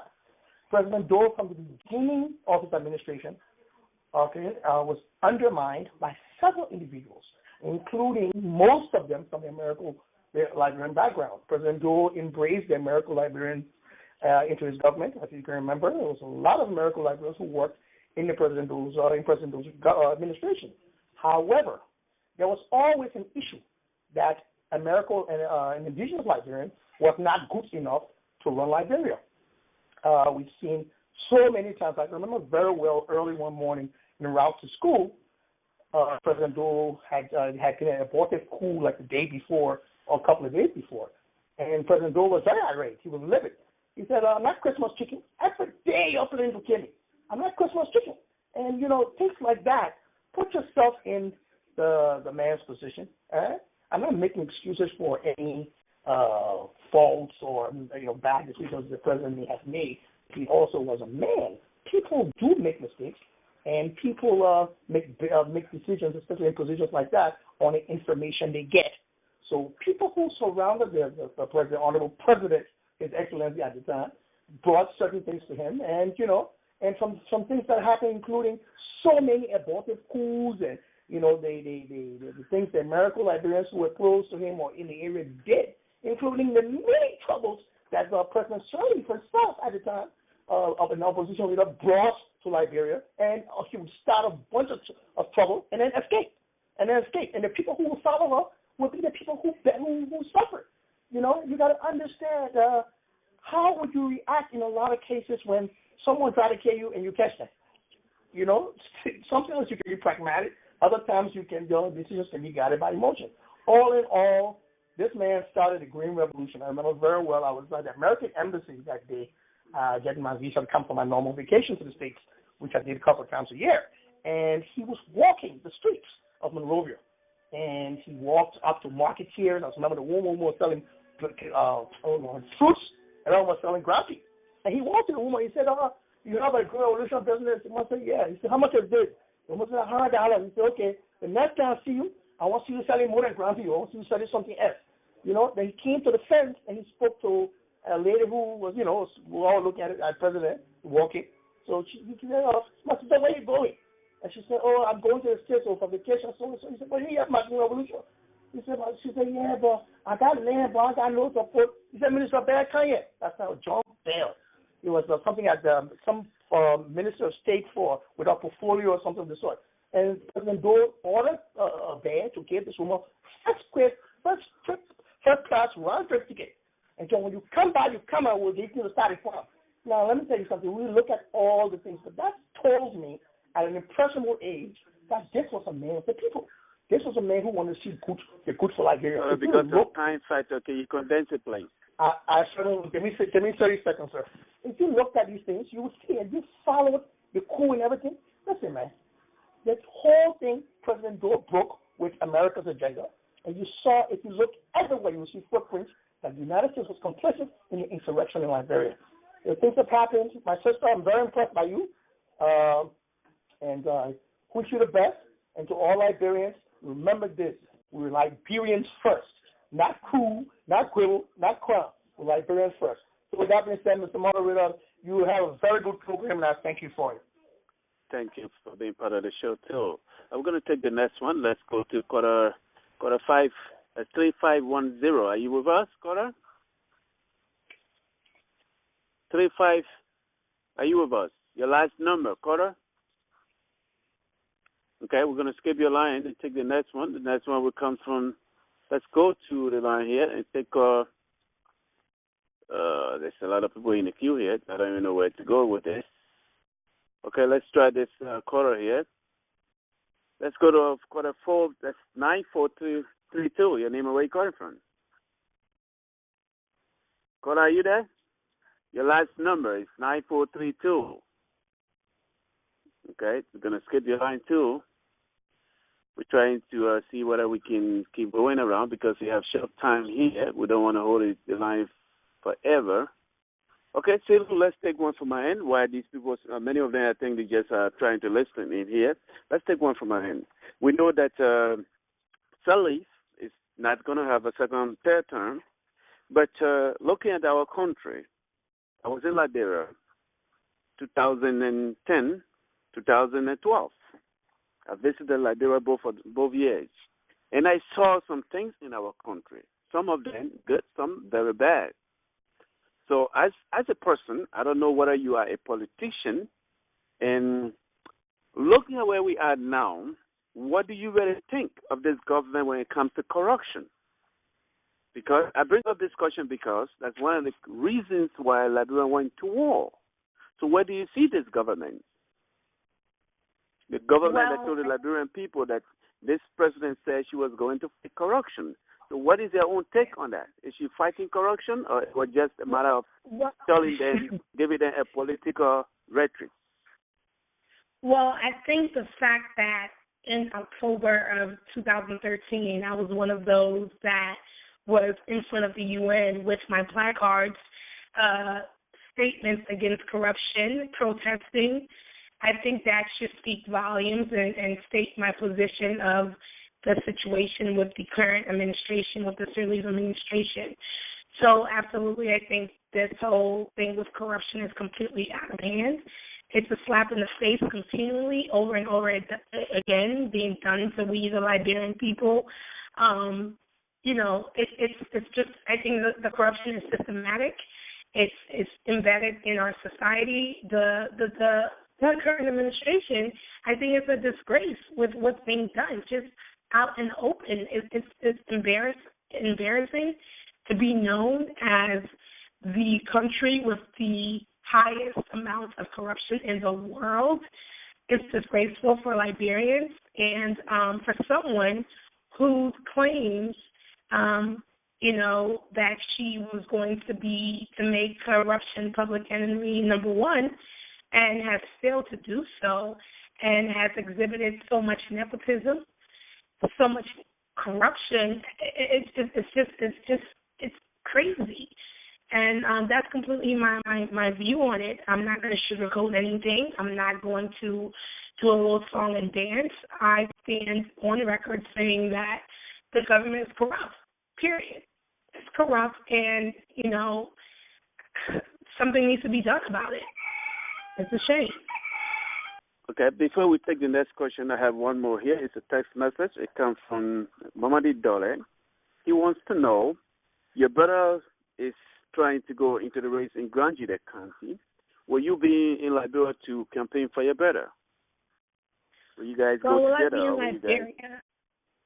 Well, my brother, I spoke to you when he was in town in the States a few weeks ago, and I am, as a sister to my brother, I am definitely in support of him, like I am with all my siblings, in whatever aspects and aspirations that they have in their lives.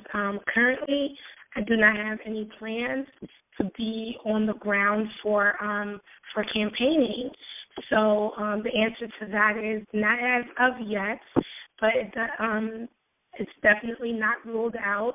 I stated earlier in my intro that I am a grad student, and I return to school at the end of August this year, and the campaign election is in October, which will be in the middle of midterms. So that's going to prove difficult, but nothing's ruled out, and nothing's planned or confirmed, so we shall see. Thank you. We're going to take this caller. Let's go to caller 9116. Your name and where you calling from? 9116, right? Yes. Yeah, this is Thompson Quinava. I'm calling from Cincinnati, Ohio. Welcome to the show tonight. I'm sorry? Welcome to the show tonight. Oh, okay. Thank you. First of all, I just want to say thank you. I called earlier at the beginning of the show, and this is just a follow-up. I have more of a comment than a question. They were discussing about the educational system in Liberia, and at this point in time, from what I can see, just from watching what's going on in Liberia, to me, it is not clear who should we blame, whether if we should blame the Liberian or the government of Liberia. Case in point, the University of Liberia. That's supposed to be the brain trust of Liberia. And also there's Cornerstone University in Banga or in Swakoko. Now, there was a situation that just went on in the University of Liberia. There was a certain lady that was appointed, and she was supposed to be an administrator at the University of Liberia. And according to what I heard from people on the ground, because I make calls and people on the ground talk to me, and what they told me was this lady was so straight because President Ellen Johnson Celue got her from the United States of America and took her down there so she can work within the Liberian school system, particularly the University of Liberia. In no way I'm backing the president of Liberia, that's whatever she run over there. If she made mistakes, that's on her. But the corruption within the system, they didn't want to straighten it up. She wanted to straighten everybody up. She made sure everybody registered correctly. She made sure everybody take that test and the grade they score. She go on that record. And there were some people within that system, because at a certain time, they'll go ahead and charge a student, the student got a broadband. That way they'll get money to buy other stuff. So because of that loophole she wanted to close, everybody said no, she was not doing her job correctly. And to some of you listening, I know you follow what's going on in Liberia. And there was a riot at the University of Liberia. And these students said they didn't want this lady because she was there messing stuff up. Now, the school system in Liberia have been corrupt. I went to school in Liberia all the way up to high school. And I tell you, it is a problem until we that know what's going on in the outside world sit and talk to these people. It's a problem that the government of Liberia cannot solve. We, the people, got to solve it. First, you got to make sure the teachers, those that are teaching within the school system from the University of Liberia all the way down, they should further off try to teach without corruption, taking money from the side, from the student. Sometimes if a student go there, they charge them according to what they wear. If you're wearing expensive shoes, they say, well, if you can wear expensive shoes, trust me, you got to give me this. And the student will give money. And then somebody that will not even know how to write a sentence. They can't construct a complete sentence. So the problem, we can't blame it on the Liberian government wholly. We got to blame it on ourselves, more especially teachers within the various schools in Liberia. Those are the people who got to hold accountable. Because if they are there accepting bribery from students, trust me, I won't want to study. I can go pay my way through the University of Liberia. But guess who it's going to hurt? It's not going to hurt a student. It's not going to hurt the teachers. It's going to hurt a student. And whatever hurt the young people of Liberia intellectually, it's going to hurt the country down the line. It will not happen right now, but 20 years from now, Liberia will be into the same spot they are in, or worse. So I just want to address that Ms. Doe, when you go over there, it goes both ways. We know the government is corrupt. Well, I won't say we know, but from what I can see, there are certain things that's going on that appear to be corruption. That is, the educational system is not correct. 2, there's no electricity in Liberia. 11 years gone by. We don't have any light in our country. That alone will put fear in people, educated people who want to go in Liberia and develop. They probably might not want to go there. Because why would you go in a country that has no electricity? What are you going to do? We are 100 some more years old. We don't have electricity in the country. The country is not on a grid. So that's a problem within itself. And without electricity, how can the student even go to school and learn and try to study at nighttime? You got to study according to the sunrise and sunfall. So all those things are why we have to hold ourselves accountable. We know there's corruption everywhere in the world. But for us to put a blame on a certain group of people, we got to be careful how we do it. Now, if we, the people of Liberia, want to stand up for ourselves, we got to take a good look at ourselves in the mirror. Our senators, our representatives, our superintendents, then we can hold the president accountable because she's way up there. Whatever commands she gives, it should be carried out. Why, if those people honor her not carry out, then it reflects right back on her. So that is the system we got to fight. And in order to fight it, that's 100 some more years. To get rid of it, it's not 1 year, it's not 2 years, not 3 years, not 4 years. That's about 6, 7, 8, or up to a decade, a generation change we're looking at here. So we got to start now. We start with the education system. We start with the teachers first. Well, let me ask you a question now, just for the sake of the public here. Well, you talk about corruption, and you talk about the leader at the University of Liberia, and we also have a couple of professors at the university. One in person of Dr. Gitawa, Momono Gitawa. We had him on the program twice. We brought Julius Nelson, also from the university, and they spoke against her, not in the form of corruption, but they were saying that she was arrogant. That's one of the things that I can remember. It was not about corruption. I'm not saying that there's no corruption at the university, because we all know our educational system. Because how they are paid is how they operate, okay? And many of these guys, they have to feed their families. So in so doing, if the government is paying them less, then of course they have to find other means to survive for survival. Just like those in the Liberian National Police, there are some that are making $125. I'm not sure how they are making living with $125, or how does the government feel these people are going to make living with $125? That's a room for corruption. So what can we do to close the loop for corruption? Increase their salary, or what? No. Well, what can we do in that instance if I were to give recommendation to the president of Liberia? First of all, in order to revamp the whole system, we got to upgrade the system of Liberia in comparison to, say, the rest of the country in West Africa, for instance, like Nigeria and Cameroon. With that, in order to do that, you have to look at the GDP. Is that right? Of course, you have to do that. Yes, it's correct. In order to do that, you have to look at the GDP. Okay, in order to upgrade the teachers, the upscale the salary of the teacher at the higher institution, that is the University of Liberia and Cottington University. We got to be in unison with all of West African country that has that highly educated, the highly turnover rate, graduation-wise. Okay, Cameroon would be one. We need to see how the Cameroon are doing it, because they put a lot of graduate, a lot of PhD. They put it up right in Cameroon, and they get a lot of students that come up. How are they paying their teachers? Why is it that there's no corruption in the learning system? Because if you compare Liberia to Cameroon, we know where.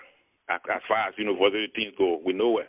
Even if you compare Liberia to country like Sierra Leone, it's going to be a little bit fight between there. So the problem, the way I look at it, the problem does not lie wholly and solely on the government.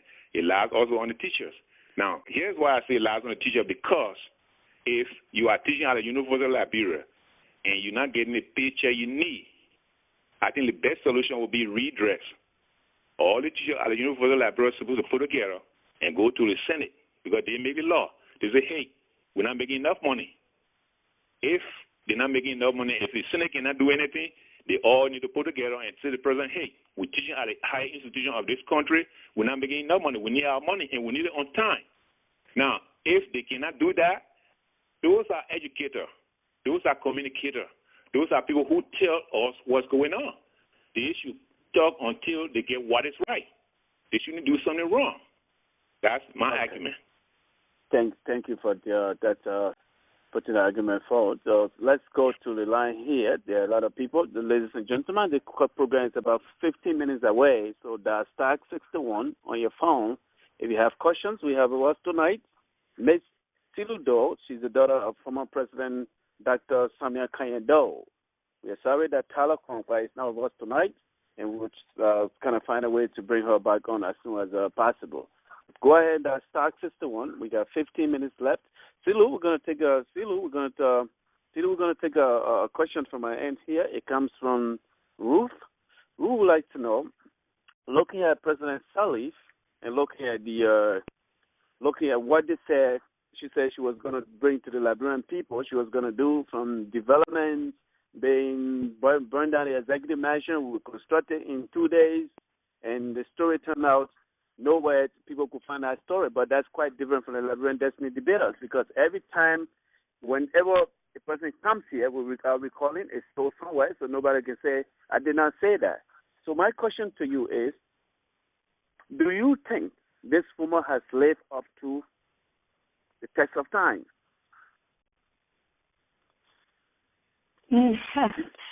I would say she hasn't. It's okay if there are people who disagree, and that's fine. We can agree to disagree. But personally, I think that the Liberian people, those who were staunch supporters, I have found, people that I know personally, are quite disappointed, including myself. I'm very disappointed. I think that the Liberian people now are believing that, are now seeing that they were bamboozled. They were hijacked. They were so misled, and they were fooled to the umpteenth degree. They thought they were getting this Harvard-educated, World Bank experienced leader, this iron lady, that turned out to be what, several pundits and several of her former supporters are now calling her the worst, leader in Liberia's history, in terms of the fact that, especially because she's coming off as a hypocrite. And that's the thing that really is upsetting to so many people that believed in her. People believed she was this change that they so desperately needed, that she, first of all, she was a woman, and she was going to be this grandma type figure who was strong and was going to do this. But come on, is that what we got? Absolutely not. That's not what we got. I mean, don't get me wrong. I know that a country that's coming from an extreme devastation of war that plummeted into devastating poverty and still there. I understand it takes time. But don't tell me that up until now, we should still be saying it takes time when we know millions of dollars is going in the pockets of the cronies and of, politicians, when nothing is going to our people. Like the caller who just got off the phone said, our teachers, our educators are not being paid. People are living. The average Liberian is struggling to find their next meal. When you're hearing about millions of dollars here being moved around and people being pointed in the same old voice system that she upheld and she was claiming to be so different, I think she's in extreme disappointment, and it's sad. I mean, how many passes can we give in terms of, okay, we were in the war. I understand there was some development done, but come on, we should have so much more done. The fact that we still don't have light, I mean, goodness gracious. I don't know. I mean, is there no one that can come and do that? Like, what has been her response for that? So I say she's been a disappointment. Thank you. Let's go to the line and take caller 7166. Your name and where you calling from? Your last number is 7166, caller. Caller, can you hear me? Okay, let's go to caller 4. Yes, can you hear me? Yeah, okay, hello? Hello, how are you? Yeah, I'm fine. I'm William K. Jr. I'm calling for Kuala Lumpur, Malaysia. Welcome to the show tonight. It's late hour you up. Thanks for joining us. Okay, thank you very much. I will first extend my thanks and appreciation to the crew, and most especially to my sister Celue Doe. I have nothing or not much to say, but on the line of reconciliation, I want to give her more power to evolve. The Mandian, the Grandidian, and the other Liberians, because the reconciliation is the only thing that can bring all Liberians together. And what I want to tell her again that she has to be very strong. She has to, do away by listening to, negative, or comments, negative, stuff. She has to be tough because our country, went through so many things. And sometimes, Liberian, sometimes they put the blame on our past or leadership, the Toba, the Doe, the Taylor. And really, let's say a leader, to be a leader is not something easy. Because if you are president for our country, you are ruling, or let's say 3 million or 5 million, or you can let's say name them. And you have people within the system that they are there to undermine the system. See, so this is the problem. So today, if let's see some war, and up to now, let's see our country is progressing, or let's see we're having peace, but generally we are not really on the line of peace, because the leadership in Liberia, they are not doing even nothing. They are not doing something towards the peace process, and this is one of the problems that will happen in the system today: the corruption, lack of education, all these things. If the general reconciliation is on the ground from 2005 up to now, it will have people in those counties, government put people into place, going from village to village. Nima, the villages in Nima, in Grand Jide, the affected area in Liberia came out, bombing, and all the area. The government should have put people into the position, go around, talk to our people, talk about reconciliation, see how best the stakeholders, those villagers, the old people, so that again they can gain that, the trust, with the government, with their people, and you see we can move forward very fast. So I want to thank you guys for this program. I'm not, actually prepared to go, deep, but at least my contribution is, you guys have to keep on, especially, kind of program, calling people. I'm sorry, Madam Kongba is not here, but I want to thank her also for, her tireless job towards the peace project, my sister Celue Doe, and I want to commend the both of them to continue to get involved, even when there are no, or farmers, but by the grace of God. Anything can happen. When you put God ahead of anything, it can just happen, easily. So I want for them to, continue to, be in prayer, so that what they have started doing the Samekan do, or what they call, what the Samekan do, or foundation. The process, what you start, the foundation. Thank you very much. We have so many foundations in Liberia, and I want to commend you. The people, other people, the key players. You got to get to them, even when you can reach to the point that Prince Johnson or whosoever, the Johnson family, if you can get, sometimes you can get around them. We have to move forward, because what have happened in the past, they have already happened, and today we are talking about the present of Liberia. So the present, it depends. It is in our hands. So when something is in your hands, don't look back. You look forward to see how best you can save that and open a way for the others that will follow you if you are tired.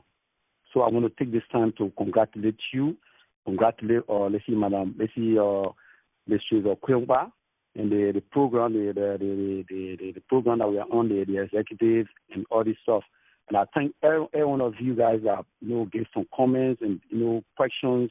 They are very, very important. And I want us to continue to fight for peace and fight for our country so that we can come back on track. Thank you very much, and long live Liberia. Thank you. Thank you so much. Thank you. God bless you. Let's take caller 4276. The name of where you calling from? Yeah, this is Fred. My name is Fred Guan. I'm calling from Philadelphia, Pennsylvania. Welcome to the show, Fred. Hey, Fred. Yeah. No, I just wanted to Sue, thank you for what you're doing, and we all. I am from Grand Gita, and uh, Sue, what I can tell you, what you started. This is the first time in our history that I mean, we never saw any former president child or relative coming out to do such. If it comes from you, it means it's sincere, and that's what I'm proud of. The country needs healing, and again, coming from you, the daughter of a late president, especially one who was very young when their father passed. It's something that we all we cherish and would take serious. And working with Madam Kuyongba is something that Liberians should look at. But being from Grand Gita, knowing that the history and knowing what we've gone through, and we support you, and that's why I made it my duty to be on the show tonight to tell you that. Now, coming to what Liberia is going through here, first I think your cause is a cause that says, look, we need peace. Because we lack peace. That's why most people people are staying out of the country. We are kind of disappointed in the president because what she promised and what she told us, she's not living up to. Speaking to you, when Ellen came to Philadelphia, I was with her. If she can remember, it was Helen Johnson Sirleaf, her son, Amara Connor, and myself. We took Ellen around. The first place I met Ellen was in Sharon Hill. We went to the Lutheran church where she had her first program. We took her from there. We went to the dinner that night. I paid $75 to attend that dinner. I knew I was from Grand Gita. I knew the history, but I thought, listening to her then, I thought she was. In fact, I spoke in the church that morning, in the Lutheran church, when she spoke, because she gave us the history of herself, how she fought for the country, and then she was driven out of the country by the Tower government, and she had to come here, how she wanted to have her. So sitting in the church that morning, listening to her, I kind of, and I spoke. And when I spoke, I told her, I said, look, Madam Sirleaf, whatever I heard about you was in the press, but listening to you this morning by myself, sitting before you, I'm having a second thought. And that's how that evening I was with Ellen Johnson Sirleaf, Mary Broad, her son, Amara Connor, the finance minister today. We went from place to place trying to make her feel comfortable in Philadelphia, in Pennsylvania, or to be specific, Philadelphia. Mind you, then I was the president of the Pennsylvania chapter of the Grand Gita Association in the Americas. When I did that, I didn't inform my people that I was carrying Ellen around. But personally, for me, I developed some respect because I knew that the country needed help. But 6 years, almost 12 years, we don't see that. So hopefully, we will get another, person who might, move the country forward. But we all are disappointed in her. But for your step and for your role, I must commend you for the bravery. If you can remember, I told you that in New York when we went there, and I said, Celue, you're a brave woman, and, because we have never seen that before. So I want to say thank you. Hopefully what you started will lead to something good for the country and our children, because not us again, we're all kind of like, passing our time now. Maybe our children will get the best of it. So thank you. Thank you very much, Brad. Thank you so much. Thank you. We're going to take the next call. The next call will be for 1516, your last number. Your name and where are you calling from? Good evening. I am Janine Glay. I'm calling from Germantown, Maryland. Welcome to the show tonight. Thank you. It's so good that this is happening on a Resurrection Sunday. Yes. Thank you. That gives premise to the frame from which I'm going to speak, hoping to bring life and not capitalizing on those things that will inflame or perpetuate death to Liberia. I am the daughter of the late Associate Justice of the Supreme Court of Liberia, Jaime Emmanuel Wure. I cannot sit silent in any conversation that actually has to do with Liberia and moving forward. This sparks something within me, and I applaud my darling daughter, sister, friend, Celue Doe. Hi, Celue. We are related by marriage. I am her aunt as well. And I want to applaud you for taking this step. But I want to speak on a larger vision. I want to say that what is happening in Liberia, or what has happened in Liberia, the road that we face is one of establishing and sustaining peace. And peace is a larger umbrella for which reconciliation is only a channel. And we have been privileged being exposed and in different parts of the world and seeing what has happened in other countries who are recovering and trying to heal from traumatic experiences and from war and violence. So at least it gives us a roadmap to start with. But what I want to say is that in Liberia's situation, we have a country that from the early 1800s up until now, that the very fabric of our being, that our hearts, our minds, from the generations then to the generations now, has been ravished by war, by violence, by oppression, by injustice. But the question then becomes is, what have we as Liberians learned from it? We cannot start to formulate a solution if we can't understand our past, if we can't understand what led us to where we are now. Liberia, if you ask every Liberian, start the question and ask, what is reconciliation? You will find that among the many Liberians, they will have a multifaceted definition. Reconciliation is not the same meaning to everybody. And if you tell them, how can we put the historical act of violence, the oppression, the injustice, estrangement, how do we put it behind us? We will also find from the answers that there will not be one means that will satisfy all. That some might come up and just a simple apology like my sister and niece did tonight will benefit them. Others may feel just being silent about it because it erupts other wounds may be the solution.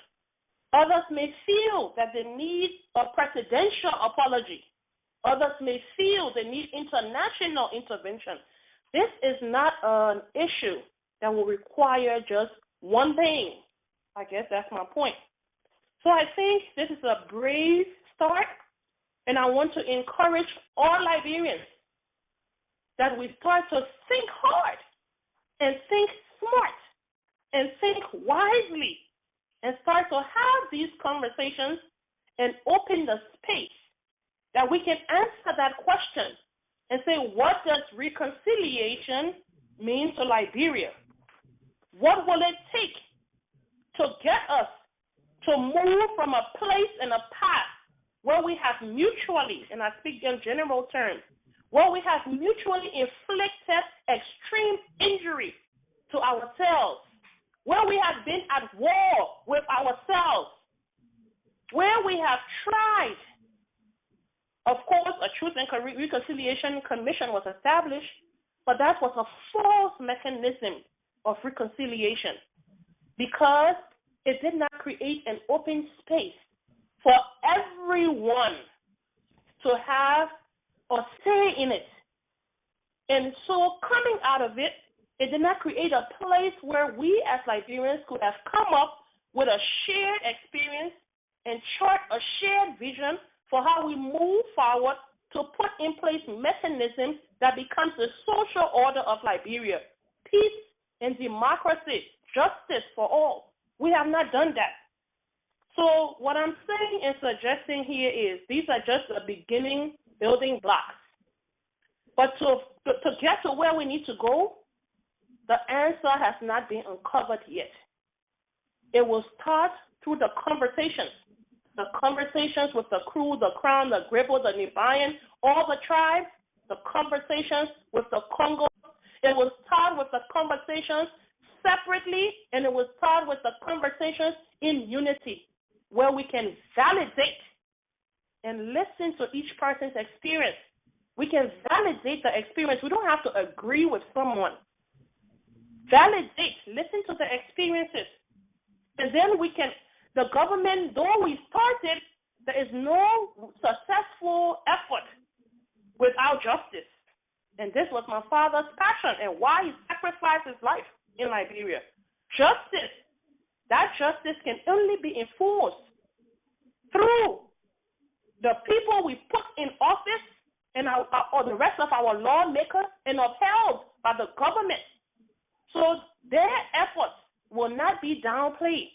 It's something that we each have to stand up and take our part and use justice as a bridge that can move us from that scarred past where it was denied to a present where we don't see it practically and where we see it politically expedient right now, to a future where justice will become the framework through which we can restore peace and all that is happening in a social order that will be absent of the chaos that we find ourselves in. I'm so glad tonight. And sometimes you run from your calling, you run from what speaks to your heart because of everything that's happening around you. And I stand in solidarity with my sister tonight, and I speak as the voice of justice to all of us. And I ask us to learn, to raise our consciousness, to learn from what's happened in other countries, to not think that we have a solution as yet, to know that we will have to start these conversations to first understand and define reconciliation, to start to understand peace, to establish the framework for peace. From these discussions, we as Liberians will chart a roadmap given the unique and diverse threat of who we are. I will encounter our traditional parts of it, the intellectual, everything, where no one group will be alienated. That we can say, okay, what will make peace last in Liberia? What is the framework we need to show oppression is at its minimum? What is the framework that we need to show each and every Liberian is recognized and deservedly a Liberian, to show we can give them the opportunities that we need, to show that we can be champions for shaping Liberia? We have to have an interest and a love for ourselves and Liberia above all. We can start at the place now, it's like the healthy dialogue where people are trying to find out. People are, voicing their wrongs. This is not the place for any of us to pass judgment, but to allow an open and healthy exchange for people to express themselves. And then after that, collectively, okay, we acknowledge the wrongs. My people, here is where we are. Now, how can we move forward? I recognize you, you recognize me. How can we start to build trust? How can we chart a path for true and lasting peace, for which reconciliation is a channel? So thank you for this show. It has given me a lot of thought. And I believe that women were gifted with divine influence, that when a woman gets herself right, everything around her is right. So I lay this challenge to the mothers and the sisters. Let's use our influence the right way to shape our husbands, our brothers, our sons of the land, to shape them, to start thinking about what has brought us here and how we can move to the future that we need, that we can all return to a home that we'll be proud of, that we have moved aside from blame. Because if you look at the history, there's been blame from each generation, there's been blame from each leadership. But because they have not taken the time to collectively let Liberians decide, we end up going back to the failed past.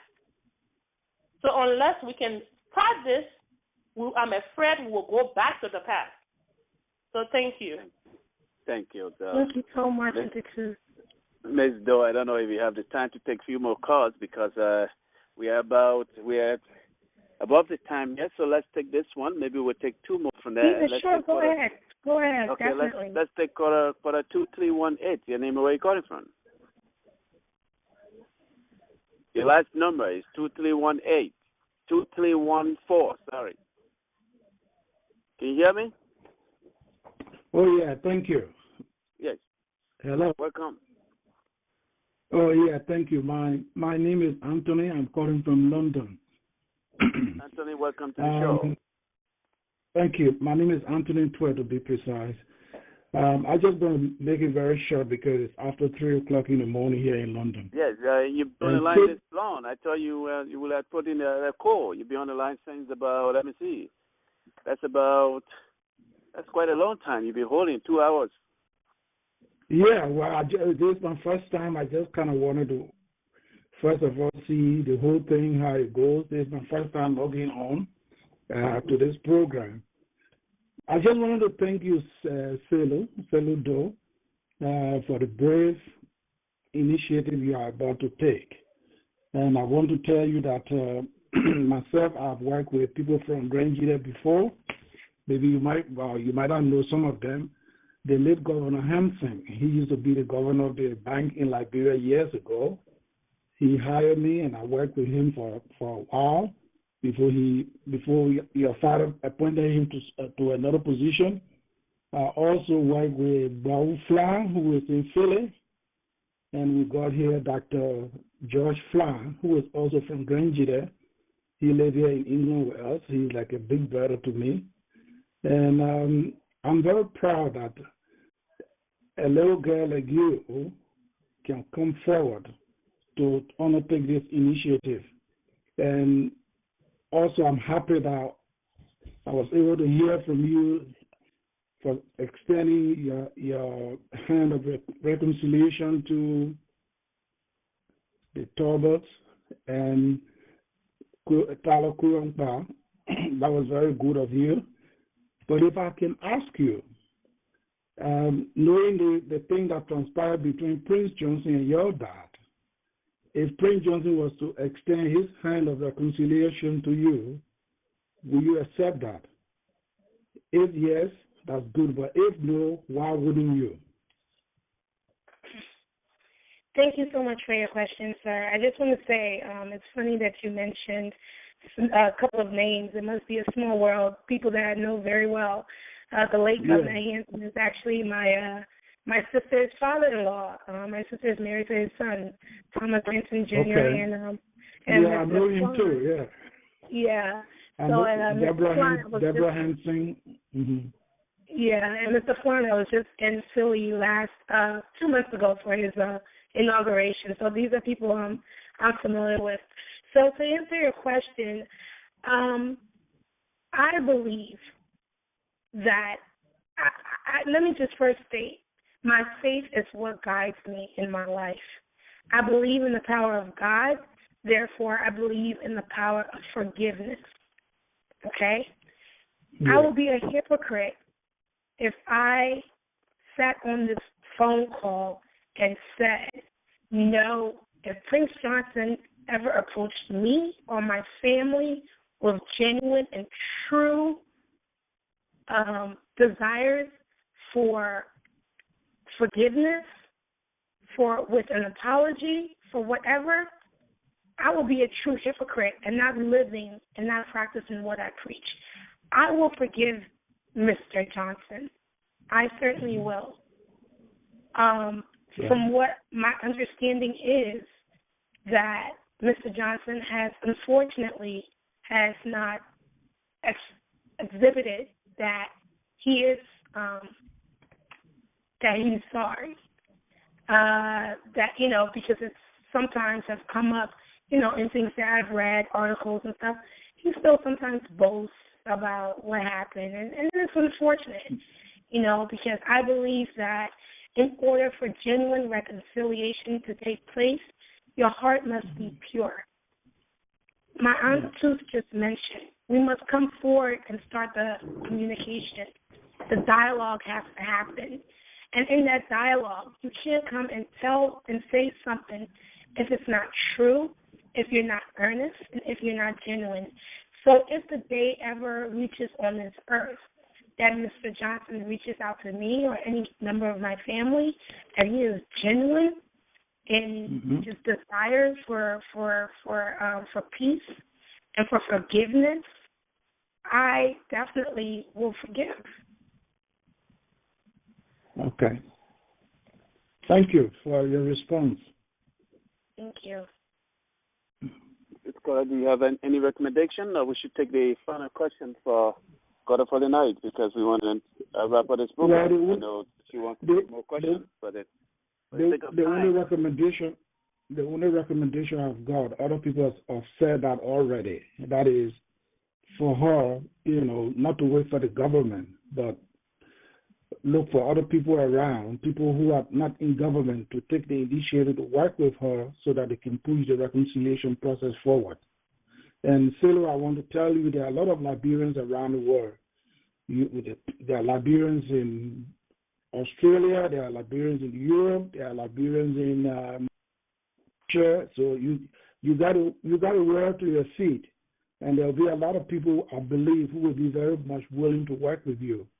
And please do not fall into the danger of everybody centering the thing around America and forgetting Europe, Australia, and other places.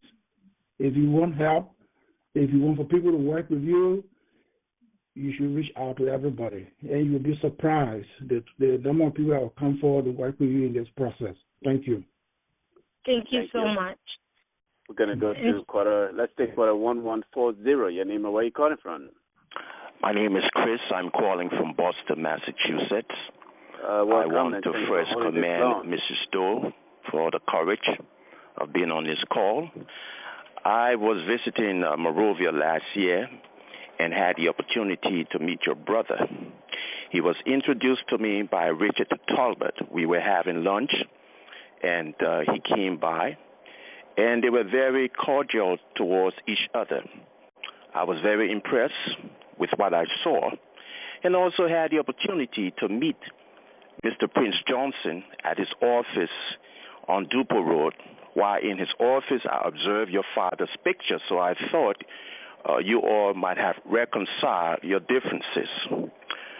I worked in both your father's and the late President Talbot's government, and I have to say, what is wrong with Liberians is us. The situation that took place in Liberia had absolutely nothing to do with our unresolved socio-economic issues. Both your father and Mr. Talbot were casualties of elements of the Cold War.